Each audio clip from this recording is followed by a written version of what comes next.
we've got anabolic androgenic steroids, so things like testosterone, things like trenbolone. You can inject them or you can take them orally. Testosterone is also available in a gel or a patch as well.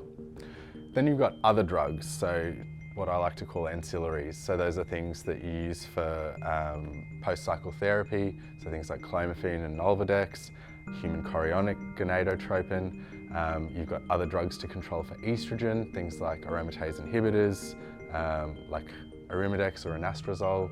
Then you've got other drugs and hormones as well, so things like human growth hormone and other synthetic peptides.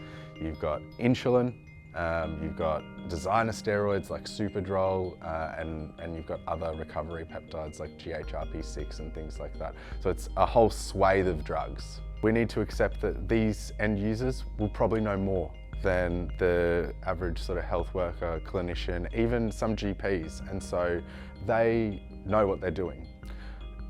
In accepting that, we play to our strengths. So if you are a good harm reduction worker and you know safe injecting, you will provide them safe injecting advice and help them mitigate harms that way, which is extremely useful.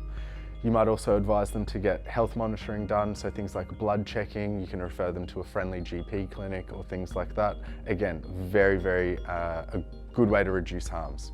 Staying away from oral-only cycles for long periods of time. And lastly, referring to good, reputable steroid and IPED resources that are available online. Some of the signs and symptoms that someone might be experiencing harm from their steroid and other PED use might include physical changes, so things like swelling or redness around injection sites.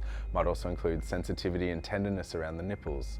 Might also include some changes in blood pressure, so things like bending over and then being unable to stand up without feeling dizzy or like you're going to pass out. And then cardiovascular issues, so things to do with your heart are also important to consider. There's also psychosocial changes that might occur, so things like changes in mood or rapid changes in impulsivity. You might also experience breakdown in relationships or a decline in mental health.